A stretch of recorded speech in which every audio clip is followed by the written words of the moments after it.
Ketika itu baru semua orang itu baru minta untuk bangkitkan untuk beramal soleh.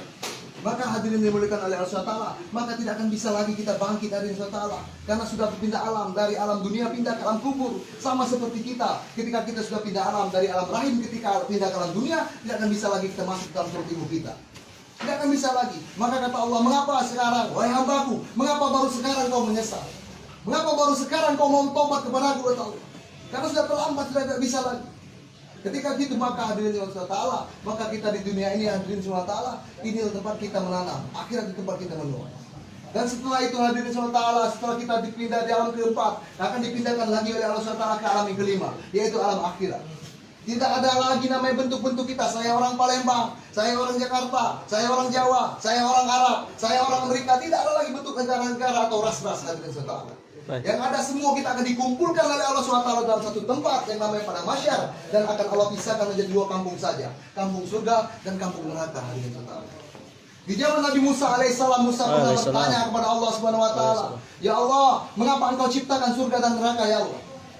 Maka kata Allah, wahai Musa, jika kau ingin tahu, kau cari satu ladang, kau tepar daripada bibit-bibit gandum. Maka Nabi Musa mencari ladang dan diteparilah bibit-bibit gandum. Setelah masa 4 bulan, maka atas izin Allah, gandum tadi ditumbuhkan oleh Allah SWT. Dan diperintahkan oleh Allah, wahai Musa, sekarang kau panen gandum itu. Maka Nabi Musa panen gandum itu seperti yang bagaimana seharusnya. Yang bagus-bagus diambil oleh Nabi Musa, diambil yang bagus-bagus, dimasukkan ke dalam karungnya. Sementara yang jelek-jelek, yang ampas-ampas Nabi Musa bakar. Maka saat itu Allah bertanya, wahai Musa, mengapa hanya sedikit yang kau masukkan dalam karungmu, ya wahai Musa? Mengapa yang jelek-jelek, yang ampas-ampas itu kau bakar, wahai Musa? Maka kata Nabi Musa, ya Allah, hanya yang bermanfaat, yang bagus-bagus ini yang bermanfaat. Jadi aku masukkan ke dalam karungku agar aku bawa pulang. Sementara yang ampas-ampas, yang jelek-jelek ini tidak ada gunanya, jadi aku bakar saja. Maka kata Allah, wahai Musa, sekarang kau sudah tahu mengapa aku ciptakan surga dan neraka. Yang bau berguna saja bagi Allah akan Allah masukkan di surga. Sementara yang tidak berguna bagi Allah SWT akan dibakar oleh Allah SWT. Yang tidak mau beribadah akan dibakar oleh Allah SWT. Tidak mau pernah sujud kepada Allah akan dibakar oleh Allah. Yang merasa dirinya hebat akan dibakar oleh Allah SWT. Maka yang bagus-bagus saja hadirin, yang ke dunia ini tempat kita menanam, akhirat tempat kita menuai. Maka kembali lagi kita kepada Allah Subhanahu Wa Taala. Rasulullah SAW pun rindu kepada kita hadirin SWT. Rasulullah SAW itu berjuang untuk kita, bukan untuk beliau. Rasulullah hijrah daripada Mekah pindah ke Madinah untuk menyamakan Islam, untuk menyamakan agama supaya sampai pada diri kita. Maka setelah sampai pada diri kita, maka kita lalaikan, kita campakan. Seolah-olah kita ikut melempar kotoran di muka Rasulullah SAW. Karena mengapa? Kita bangga mengikuti orang-orang kafir hadirin SAW. Saya ini hadirin mengikuti orang kafir, saya hancur badannya. Saya rusak-rusak diri saya susah-susahkan diri saya. Cucuk-cucukkan tinta, ditusuk-tusukkan tinta. Telinga dibesar-besarkan, meniru-niru orang kafir hadirin Allah.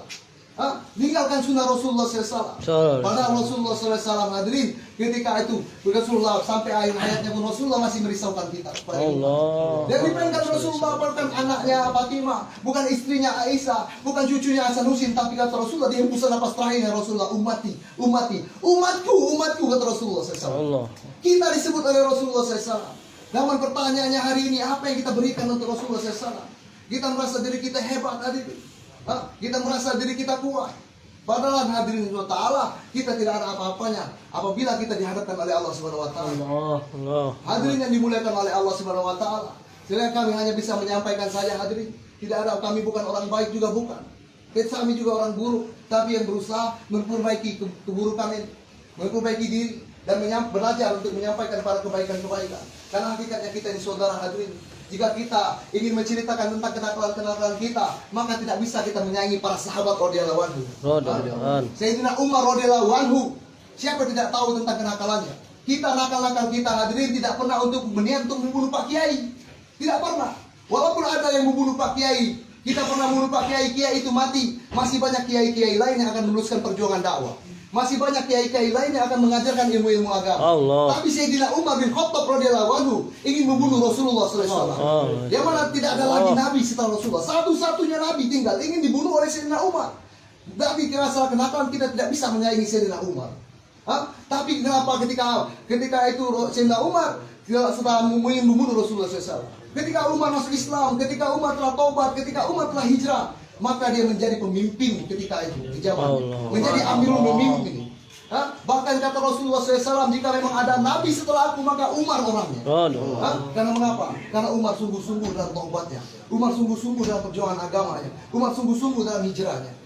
Maka hadirin yang dimuliakan oleh Allah Subhanahu wa taala, maka kita yang harus hijrah, memperbaiki diri kita di depan Allah Subhanahu wa taala. Jangan pedulikan omongan-omongan manusia, karena hakikatnya derajat tingkat kemuliaan kita hanya dalam takwa. Maka Allah katakan, inna akramakum indallahi atqakum. Sesungguhnya orang yang paling mulia di antara kalian adalah orang yang paling bertakwa. Walaupun kita narapidana, dibanding dengan polisi, dibanding dengan petugas lapas, dibanding dengan jaksa, dibanding dengan hakim, dibanding dengan presiden, jika mereka tidak bertakwa, kita bertakwa, maka kita lebih mulia daripada mereka. Allah Akbar. Hadirin subhanahu wa ta'ala, jangan pernah putus asa dari rahmat Allah. La taqnatu min rahmatillah. Jangan pernah putus asa dari rahmat Allah. Minta kita kepada Allah Subhanahu wa taala, karena segala sesuatu itu ditetapkan oleh Allah Subhanahu wa taala.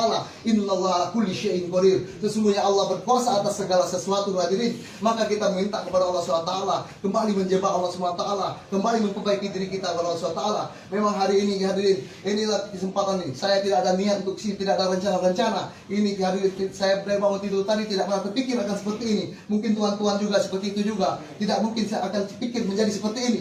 Inilah namanya takdir daripada Allah Subhanahu wa taala. Kita dijumpakan ini karena mutlak daripada kasih sayang Allah Subhanahu wa taala, takdir daripada Allah Subhanahu wa taala. Tidak pernah kita rencanakan, tidak pernah kita pikir-pikirkan, tapi terjadi. Inilah takdir oleh Allah Subhanahu wa taala. Walaupun kita ini orang-orang biasa, walaupun kita ini orang-orang ahli maksiat, walaupun kita ini pendosa-pendosa, dengan kita berkumpul, kita memuji-muji Allah, kita membicarakan tentang agama, maka kita dipandang oleh Allah dan pandangan rahmatnya. Maka insya Allah hadirin, selepas ini selesai kita masa tahanan, berdoa pada Allah agar di masa tahanan kita dimudahkan oleh Allah Subhanahu wa taala. Amin ya Allah. Kita keluar, maka kita kembali hijrah, kembali mentaati Allah Subhanahu wa taala, mengikuti sunnah Rasulullah SAW. Insya Allah semua bersedia. Insya Allah. Kebenaran hanya datang daripada Allah SWT. Kesalahan dan kebodohan karena saya sendiri, karena saya masih belajar dalam tahap menyampaikan. Rasulullah SAW bersabda, "Kullu bani Adam khata' wal khairu khata'inat tawwabun." Setiap anak cucu Adam itu pasti bersalah, dan yang sebaik-baik bersalah dia yang berani bertobat kepada Allah. Subhanallah bihamdi, subhanallah wa bihamdika, asyhadu an la ilaha illa anta, astaghfiruka wa atubu ilaik. Assalamualaikum warahmatullahi wabarakatuh.